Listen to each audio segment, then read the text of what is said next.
안녕하십니까. 코로나19 통합뉴스룸 5시 뉴스입니다. 윤석열 대통령이 한국 시간 오늘 새벽 첫 유엔 총회 연설을 했습니다. 세계의 자유와 평화가 위협을 받고 있다면서 자유의 가치를 공유하는 연대 정신으로 위기를 극복하자고 제안했습니다. 국제사회 문제 해결에 한국의 역할도 확대하겠다고 했습니다. 한편 관심을 모았던 북한에 대한 직접적인 언급은 없었습니다. 조태흠 기자의 보도입니다. 윤석열 대통령은 유엔 총회 첫날 정상급 인사 가운데 10번째로 연단에 올랐습니다. 윤 대통령은 연설 시작부터 자유의 가치를 강조했습니다. 힘에 의한 현상 변경, 대량 살상 무기와 인권 유린 등으로 오늘날 국제사회가 위기라고 진단하고 해법으로 자유를 기반으로 한 연대를 제시했습니다. 보편적 국제 규범 체계를 강력히 지지하고 연대함으로써 극복해 나아가야 합니다. 전염병 대유행이나 탈탄소 문제 등도 유엔을 중심으로 한 협력과 지원으로 해결하자고 했습니다. 전통적 안보 문제나 새로운 경제 안보 문제 모두 자유를 존중하는 국가들의 연대로 해결할 수 있다는 겁니다. 자유를 지키고 확장하기 위해 함께 노력해야 한다는 확고한 연대의 정신으로 해결할 수 있습니다. 특정 국가를 거명하진 않았지만 보편적 규범에 등을 돌리면 위기와 혼란이 더 가중될 거라고도 했습니다. 동시에 국제위기 극복을 위한 한국의 기여를 강화하겠다고 밝혔습니다. 세계보건체계에 3억 달러 이상을 지원하기로 했고 녹색 공적개발 원조를 확대하며 개도국 디지털 기술에도 지원하겠다고 약속했습니다. 대한민국은 국제사회의 책임 있는 일원으로서 세계 시민의 자유와 국제사회의 번영을 위해 책임과 역할을 다할 것입니다. 연설에서 북한에 대한 직접적인 언급은 없었습니다. 윤 대통령은 자유 기반 가치 동맹 기조를 분명히 했습니다. 여기에 배제되는 것으로 비칠 수 있는 중국 등의 반발에 대한 우려는 남은 숙제입니다. 미국 뉴욕에서 KBS 뉴스 조태흠입니다. 윤석열 대통령은 이번 유엔 총회를 계기로 미국과 정상회담을 갖고 안보 현안과 더불어 국내산 전기차 보조금 차별 문제 등 양국 주요 현안과 관계 발전 방안 등을 논의할 예정입니다. 한편 회담 확정 여부를 두고 다른 입장을 보이고 있는 한일 정상회담의 경우 강제 동원 문제 등 민감한 현안이 적지 않아서 막판까지 회담 진행을 확정짓지 못하고 있습니다. 박민철 기자의 보도입니다. 첫 유엔 총회 기조 연설을 마친 윤석열 대통령. 이제 또 다른 과제는 뉴욕에서 가질 한일 한미 정상회담입니다. 특히 한일 정상회담은 우리 측 발표와 달리 일본 측은 아직도 확정된 게 없다는 입장입니다. 강제동원 피해자 배상 문제 등 현안을 둘러싼 기싸움 양상으로도 비칩니다. 앞서 한일 외교장관이 만나 논의했지만 여전히 간극이 있는 만큼 한일 정상이 만나더라도 약식회담 수준이거나 원론적 대화에 그칠 거라는 관측도 나옵니다. 한미 정상회담에서는 한반도 안보 현안과 함께 경제안보 협력 방안 등이 핵심 의제로 꼽힙니다. 미국의 인플레이션 감축법 문제도 논의될 것으로 보이는데 한국산 전기차가 미국에서 보조금 혜택을 못 받는 불이익 문제 해결이 가능할지가 관심사입니다. 미국의 연이은 금리 인상 속 원달러 환율 상승세가 이어지는 만큼 외환시장 안정을 위한 협력 방안도 테이블에 오를 가능성이 있습니다. 열린다면 한국 시간 내일 새벽쯤으로 예상되는 한일 한미 정상회담 모두 민감한 현안들이 의제입니다. 윤 대통령의 이번 순방 성적표는 이 결과에 영향을 받을 수밖에 없습니다. 윤 대통령은 김용 전 세계은행 총재와 구테우스 유엔 사무총장을 만나 북한 문제를 논의하는 등 다자 외교에도 시동을 걸었습니다. 자유와 평화를 위협하는 도발에 대해서는 안보리 차원에서 명확한 대응을 할 것임을 분명히 했습니다. 한국 기업을 미국에 소개하고 미국 기업의 한국 투자 유치를 위한 경제 외교 행보도 계획하고 있습니다. 미국 뉴욕에서 KBS 뉴스 박민철입니다. 3년 만에 대면으로 열리고 있는 이번 유엔 총회 최대 의제는 러시아의 우크라이나 침공으로 인한 식량 에너지 위기 해법 모색입니다.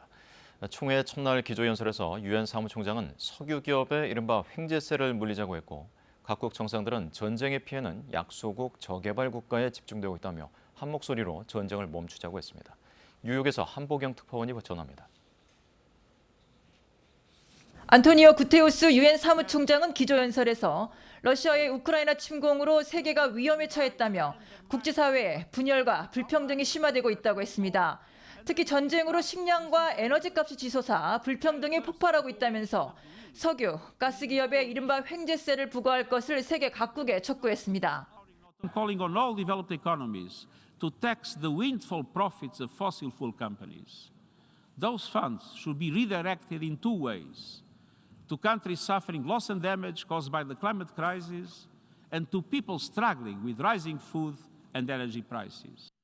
연설에 나선 각국 정상들은 중재와 협상을 통해 전쟁을 멈추는 것만이 위기의 해결책이 될 수 있다고 입을 모았습니다.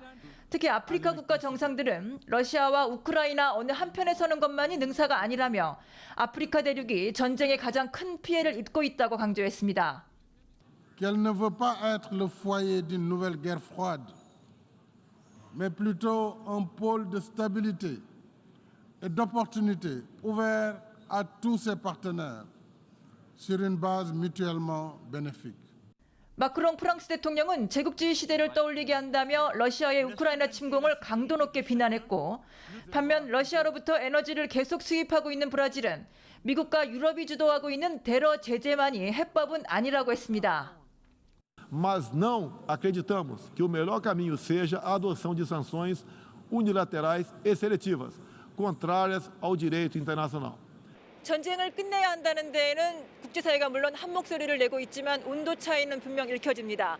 이번 유엔 총회에선 전쟁의 피해를 둘러싼 강대국과 약소국 간의 갈등도 또 하나의 큰 이슈가 될 것으로 보입니다. 뉴욕에서 KBS 뉴스 한보경입니다. 신당역 스토킹 살인 사건의 피의자 전주환은 납선 스토킹 혐의 재판에서 중형을 구형받자 범행을 결심한 것으로 조사됐습니다. 경찰은 보복살인 혐의를 적용해 사건을 검찰로 송치했고, 검찰은 전담 수사팀을 구성했습니다. 김민혁 기자입니다. 보복살인 혐의로 검찰로 송치된 전주환은 마스크를 쓰지 않은 채 포토라인에 섰습니다. 스토킹, 보복살인 혐의를 인정하느냐 물음에 정말 죄송하다고 답했습니다. 죄송하다는 말씀 말고 해줄 말씀 없으십니까? 제가 진짜 미친 짓을 했습니다. 피해자에게 마지막으로 하고 싶으신 말씀 없으세요? 진짜 정말로 죄송합니다. 유족에게 하시고 싶은 말씀 없으십니까? 네, 정말 죄송합니다. 범행 동기나 사전 계획 여부 등에 대해선 답하지 않았는데, 경찰은 전 씨가 앞서 스토킹 혐의로 불구속 기소돼 진행된 재판에서 중형을 구형받은 지난달 18일 범행을 결심한 것으로 판단했습니다. 경찰 조사에서 전 씨는 이 재판에서 징역 9년을 구형받자 피해자를 원망해 범행했다는 취지로 진술한 것으로 파악됐습니다. 이날을 포함해 모두 4차례에 걸쳐 내부 전산망에 접속해 피해자의 주소를 확인했고, 피해자를 만나기 위해 5차례에 걸쳐 이 주소지 근처를 찾은 것도 확인됐습니다. 경찰은 사전에 피해자의 근무지와 근무 시간을 조회하고 찾아와 범행한 점, 범행 도구와 장갑, 일회용 위생모를 미리 집에서 챙겨온 점 등으로 미뤄 계획범죄 정황이 있다고 판단했습니다. 사건을 넘겨받은 검찰은 수사에 속도를 내고 있습니다. 서울중앙지검은 강력 사건을 전담하는 형사 3부에 부장검사와 검사 4명을 투입해 전담수사팀을 꾸리고 보강수사를 진행할 방침입니다. 검찰은 오늘부터 최장 20일간 보강조사를 한 뒤 전 씨를 재판에 넘길 수 있습니다. KBS 뉴스 김민혁입니다. 경북 청도의 농촌마을에서 한 여성이 주민 수십 명에게 10억 원이 넘는 돈을 빌린 뒤 잠적하는 사건이 일어났습니다. 피해자는 대부분 60대 이상 노인들로 친분을 이용해 높은 이자를 주겠다며 사기 행각을 벌인 것으로 드러났습니다. 신주연 기자입니다. 한 농촌 마을의 식당. 출입문이 자물쇠로 굳게 잠겨 있습니다. 안에 들어가 보니 식탁은 물론 주방의 조리기구까지 가지런히 놓여 있습니다. 이 식당을 운영하던 60대 김모 씨는 지난달 중순 잠적했습니다. 이 일로 인구 250명 남짓의 작은 마을이 발칵 뒤집혔습니다. 마을 주민 수십 명이 김 씨에게 돈을 빌려줬기 때문입니다. 서른 명 가까이 되고 지금 여기 안 오신 분들도 챙겨서 온 건 아닌 것 같고 보니까. 한 사람당 1,000만 원에서 많게는 2억 3천만 원까지 모두 10억 원이 넘는 걸로 추정됩니다. 서로 돈 빌려주는 사람들끼리도 불신이 있어요. 피해자들은 60대 이상 고령층, 농사일하며 어렵게 모은 돈인데 대부분 차용증조차 제대로 쓰지 않았습니다. 4년여 동안 큰 식당을 운영하며 친분을 이어온 김 씨를 믿은 게 화근이었습니다. 연세 지금 드신 거나 지금 아예 이 자리에 안 나오세요. 남사시럽다고. 농사 지 가지고 돈 2천, 3천 선 잘 못 벌어요. 김 씨는 10%대의 높은 이자를 주거나 한 달 안에 갚겠다는 말로 피해자들을 속인 것으로 드러났습니다. 그럼에도 피해자들은 김 씨의 채무 관계에 대해선 몰랐던 것으로 전해졌습니다.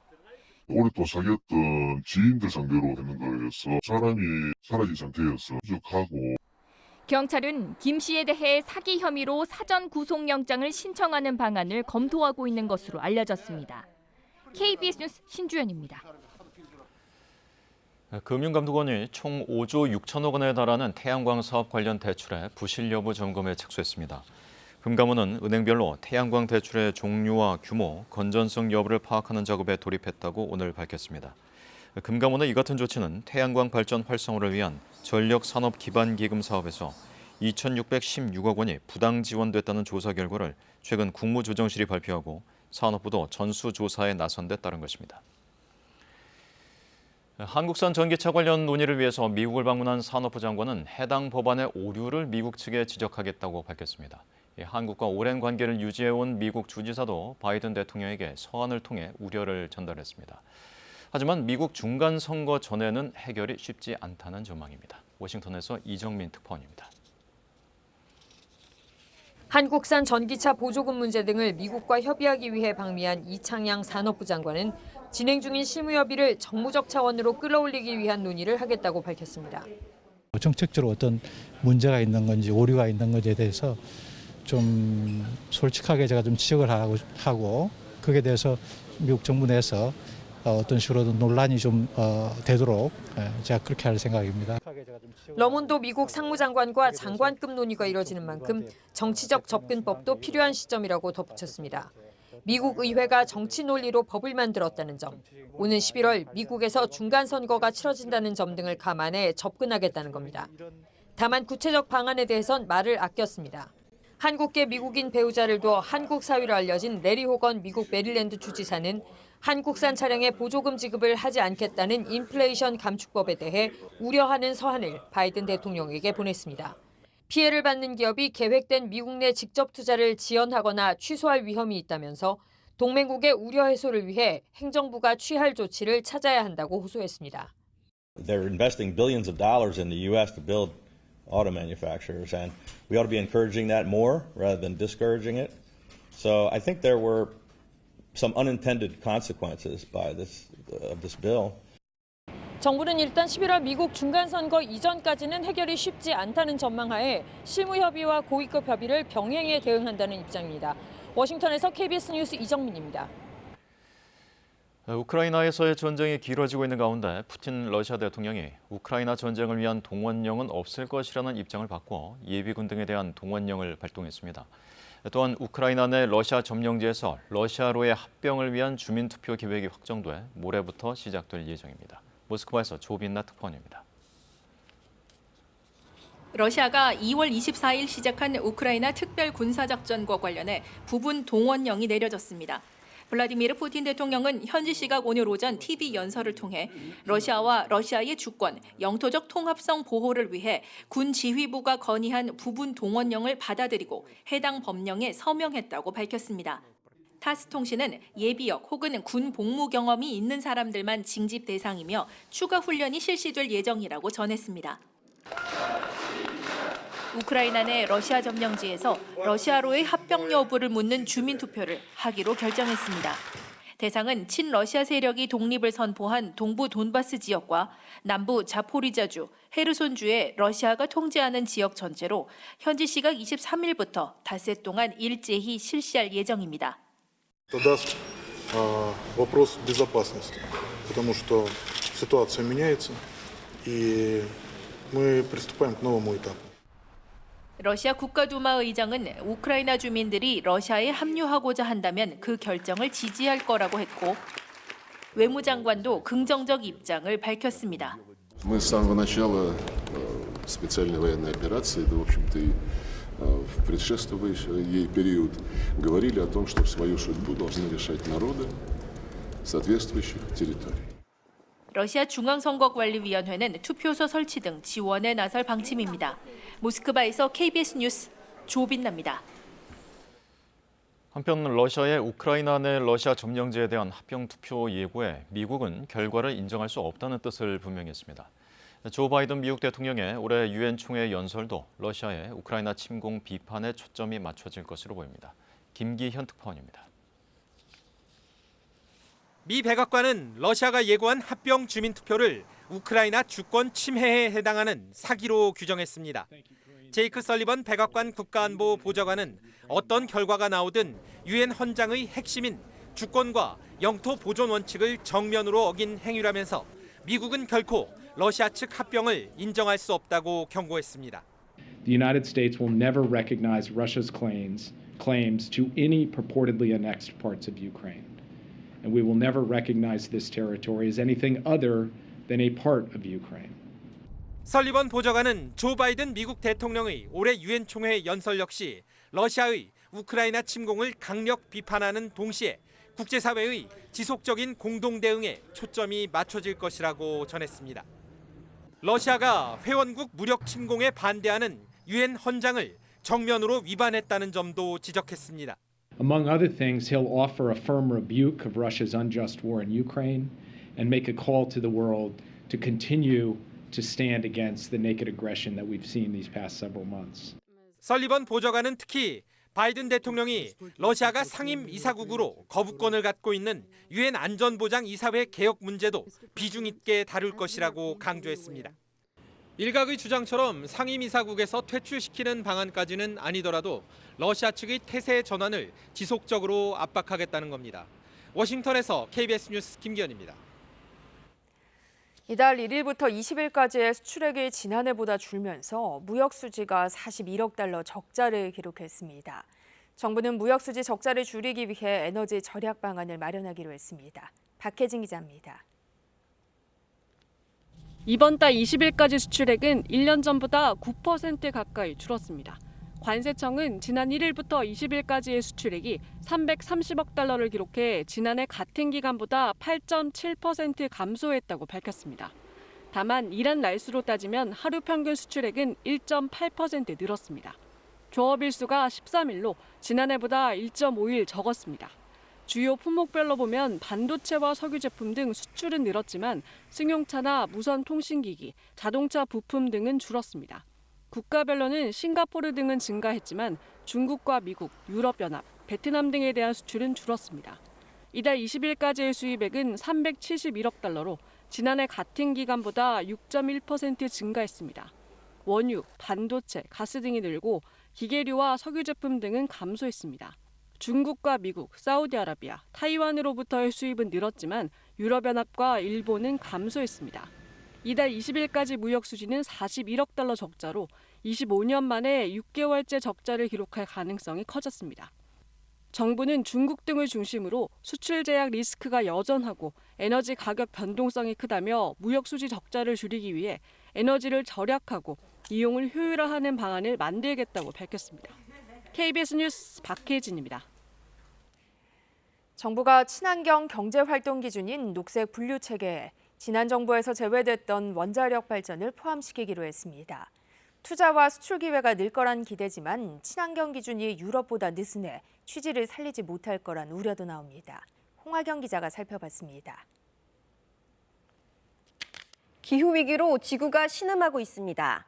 해마다 재난의 주기가 잦아지고 크기도 커지고 있죠. 전 세계가 친환경을 중요한 가치로 생각하는 이유인데요. 기후변화에 적극 대응하는 유럽에선 재작년 그린 텍소노미, 즉 녹색 분류 체계를 발표했습니다.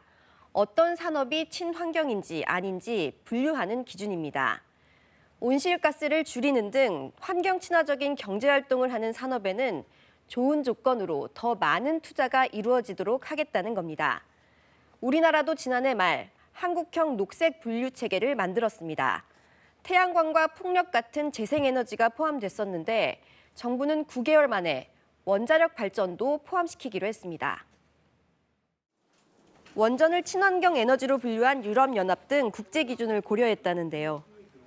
탄소 중립 목표를 달성하고 원전의 안전성을 높일 수 있다는 겁니다. 재생에너지와 원전의 조화로운 활용을 위해 한국형 녹색 분류 체계의 원전 경제 활동을 포함할 필요성이 커졌습니다. 원전이 친환경으로 분류되면 녹색 금융 등 낮은 금리의 자금을 쉽게 조달할 수 있게 됩니다. 2030년까지 원전 10기를 수출하고 차세대 소규모 원자로인 소형 모듈 원전을 개발한다는 게 정부의 목표인데요. 원전 관련 연구 개발부터 건설에 이르기까지 투자가 수월해지고 수출 기회도 확대될 거라는 게 정부의 기대입니다. 하지만 정부가 마련한 친환경 기준이 유럽보다 느슨합니다. 먼저 원전의 안전성을 살펴보면요. 사고 위험성을 낮춰주는 새로운 핵 연료 도입. 유럽은 2025년부터인데 우리나라는 6년 늦은 2031년부터입니다. 핵 폐기물 처리도 골칫거리입니다. 유럽은 방사선 세기가 강한 고준위 방사성 폐기물 처분장을 2050년까지 확보해야 한다는 조건을 달았는데 우리 정부는 연도를 제시하지 않았습니다. 후보지 선정부터 주민들 반대로 쉽지가 않은데요.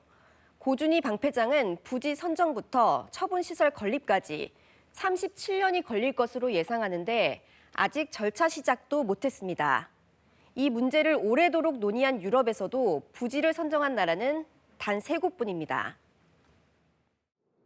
이렇게 우리나라 안전성 기준이 국제적 기준에 못 미치면 정부 기대와 달리 원전 수출이나 투자에도 제약이 생길 수 있습니다. 해외 투자자들이 원전에 투자할 때 유럽 기준을 적용한다면 해외 자금 조달은 어려워지는 셈인데요. 세계 3대 연기금인 네덜란드 연금 자산운용은 KBS 취재진과의 통화에서 유럽 기준을 충족한 원전만 친환경으로 보겠다면서 우리나라 원전 관련 투자는 어렵다는 입장을 밝혔습니다. 녹색 분류 체계가 원전 중심으로 재편되면 재생에너지 투자가 축소되는 것 아니냐는 우려도 나옵니다. 원전 확대가 기후위기 대응의 목표가 아니라 원전 산업계의 이익을 위한 것임을 명확하게 보여준다고 생각합니다. 기업이 생산 과정에서 재생에너지만 100% 사용하겠다는 약속, 아리백은 이미 전 세계적인 추세인데요. 최근 삼성전자가 아리백을 선언했지만 참여기업 성적표를 보면 우리나라는 3%에 불과해 상당히 뒤처져 있습니다. 이렇게 되면 2040년 우리나라 수출이 최대 40% 감소할 수 있다는 분석도 나왔습니다. 환경부는 다음 달 대국민 공청회를 거쳐 최종안을 확정할 계획인데요. 원전 중심의 정책 때문에 재생에너지 전환이 늦어져서는 안 된다는 지적이 나오고 있습니다. KBS 뉴스 홍화경입니다. 이어서 오늘의 주식시황을 KB증권에서 전해드립니다. KB증권입니다. 미국 연준의 기준금리 결정을 앞두고 국내 증시가 약세를 보인 하루였습니다. 코스피가 1% 가까이 내렸고 코스닥은 외국인의 팔자에 750선에 머물렀습니다. 오늘 코스피는 20.64포인트 하락한 2347.21에 코스닥은 5.46포인트 내린 754.89에 마감됐습니다. 전일 미국 증시는 연준의 FOMC 회의를 앞두고 국채금리가 급등세를 보이면서 주요 지수가 일제히 하락했습니다. 이에 코스피는 개인의 사자에도 외국인과 기관이 매도에 나서며 약세로 마감했습니다.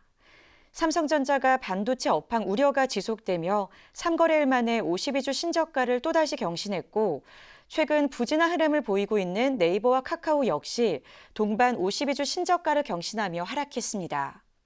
또 한미약품은 FDA가 신약과 관련해 의문을 제기하면서 하루 만에 15% 넘게 급락했습니다. 한편 오리온은 실적 개선 기대감에 이틀 연속 상승세를 이어갔습니다. 오늘 원달러 환율은 4원 70전 오른 1394원 20전의 거래를 마쳤습니다. 지금까지 KB증권이었습니다. 당분간 선선한 가을을 오롯이 느낄 수 있겠습니다. 오늘 울산 태화강의 모습인데요. 억새가 이제 일렁이고 있습니다. 현재 위성 영상 보시면 구름이 거의 지나지 않아서 쾌청한데요. 내일도 대체로 맑은 날씨가 예상되고요. 서해 5도에서는 오후에 비가 조금 올 수 있겠습니다. 내일 아침은 오늘보다 2도에서 3도가량 높겠습니다. 그래도 여전히 서늘하겠고요. 서울이 14도, 대구 13도, 광주 15도 예상됩니다. 한낮에는 서울이 25도, 대구 25도, 광주 26도, 부산 26도로 오늘과 비슷해서 선선하겠습니다. 바다의 물결은 내일은 비교적 잔잔하게 일겠지만 오늘까지는 높은 해상의 물결과 함께 너울에도 유의를 해주셔야겠습니다. 모레 금요일에는 중부지방 곳곳에서 한때 비가 오겠습니다. 대체로 맑은 날씨 속에 선선한 가을 날씨 예상됩니다. 날씨 전해드렸습니다. 코로나19 통합뉴스룸은 7시 뉴스에서 이어집니다. 시청해주신 여러분 고맙습니다.